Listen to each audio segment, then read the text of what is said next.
Hey guys, I want to show you my new shirt. Remember the crayon book? Actually, several of them. And the one we were going to make, our class book. Well, look at this shirt I got. Check it out.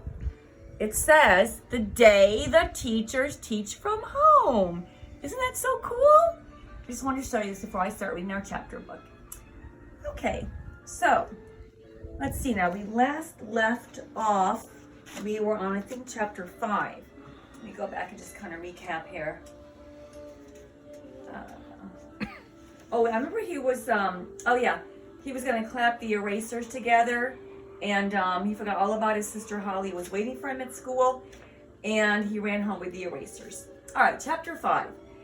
It was a rainy day. Richard walked into the kitchen. "I don't need boots," Richard told his mother. "He does so," said Holly. "He's always walking in puddles." "I do not," Richard said. He opened the cabinet door. "I'll drive you today," his mother said. What are you doing in there?" "He's in the cupboard." "I need a potato," he said. "I'm the potato person today." It sounds kind of silly. Potato person. "You're a potato head," said Holly. "Every day." "Want a potato in the face?" Richard asked. He raised his arm. His mother grabbed his wrist. "Why a potato?" "It's for the skink," Richard said. He made a face at Holly. "He needs it. We cut it up, and then he can lick it. It's wet." "What about water?" He gets that too. This is extra." He stuck the potato in his raincoat pocket. He picked up his books and started for the driveway.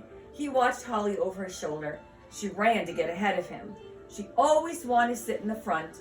At the last minute, he dived in for the car. He beat her there by half a second. "It's not fair," Holly told his mother. "He always gets to sit in the front." "Your turn next time." "Come on, Judith." It's not the story. Here comes Judith. "Come on, you're late." "Sit on the carpet." "Come on." "Your turn next time," his mother said. She pulled out of the driveway. Richard watched the rain against the window. "What's a trick knee?" he asked. His mother raised her shoulders. "Well, Uncle Pete has one. It's nothing much." "Jason asked me about that yesterday," Holly said. "Oh, he did ask Holly." Richard turned around. "What did you say?" "I told him to get lost. He's as crazy as you are." Richard swallowed. There was only one thing to do. Climb the rope. He had to do it right now. Before everyone else got to school, he was going to race up that rope, right up to the gym ceiling. Faster than Matthew. No, that's not a good idea. That's not safe. Faster even than Mr. Bell. Then he wouldn't be afraid anymore. He tried to swallow. His mouth was dry. "Do it," he said under his breath. "Richard's talking to himself," Holly told his mother. "Oh, that's all right," his mother said. "I talk to myself too sometimes." "Really?" Richard said. "Really," his mother said. She pulled up in front of the school. Richard opened the car door. He dashed up the path. He made sure to jump over the puddles. Then he turned to wave at his mom. He went straight to the gym. No one else was there yet. He dropped his yellow raincoat on the floor. He put his books on top of it. Then he went over to the rope. It had a bunch of fat knots. They went all the way to the top. "Just grab the first knot," he said aloud. His voice sounded strange in an empty gym. He jumped up a little and held on. The rope began to sway back and forth. He held on tight. "Nothing to it," he said. He touched the floor with one foot. The rope stopped moving. Now the next knot. He'd really have to get off the floor. He looked up. He put one hand up a little higher. He took his foot off the floor. The rope started to wiggle. "Oh, don't pay attention," he said. He tried to move the other hand. Suppose he got up too high. Suppose he fell on his head, broke his leg, broke his arm. He had to get stitches like Drake Evans did last year. No good. He put his feet on the floor again. Just then the door opened. It was Jason and Timothy Barbario. "What are you doing in here?" Jason said. "Oh, I was just climbing the rope," said Richard. "You didn't get very far," said Timothy. "No," said Richard. "I thought you had a trick knee or something," Jason said. "It's all better," Richard said. "Then climb the rope," said Jason. "I can't right now," said Richard. So there he is. Of course, he didn't get very far. He was using, as Miss Bannock would say, self-talk to kind of get himself motivated and energized to try it, which of course you would never do without adult supervision. He walked across the gym. He picked up his books and his raincoat. Scared, he heard Jason whisper. Richard banged out of the gym door. He went down the hall to his classroom. So, my friends, that's the end of chapter 5. And so we still have Richard not climbing the rope. But, it wasn't very friendly or nice for Jason and Timothy to make fun of him. I mean, I could see why, Beast is afraid to say, I can't climb the rope. I'm afraid to climb the rope. If he did, he runs the risk of his friends laughing, or maybe they could help him. So, let's see what happens in chapter 6. Come on, Judith. Come on. My friend all day, come on. It's time for chapter 6. Come on, Jude. Okay, well, you better come in here. Chapter 6. It was still pouring out.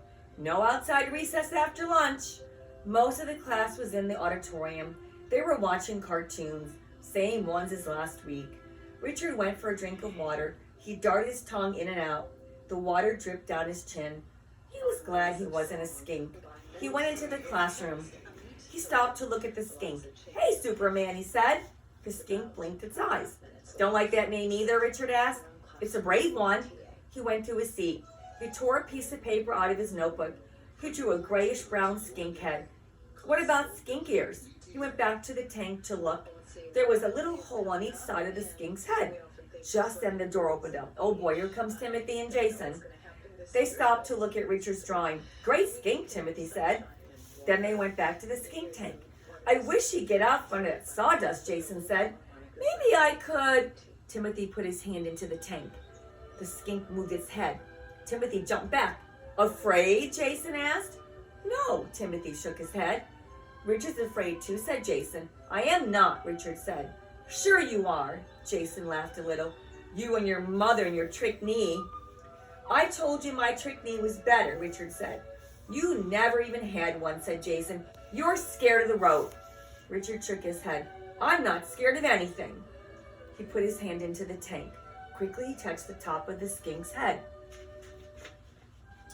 Surprised, he pulled his hand back. Ooh, he feels rough. Well, because he's a reptile. He should, right? Remember, rough, dry, scaly skin? You're afraid, said Jason. No, Richard said. I thought he'd feel smooth and maybe a little wet. No, that's an amphibian. He reached into the tank again. The skink darted under the sawdust. Richard poked his finger underneath. He tried to grab the skink.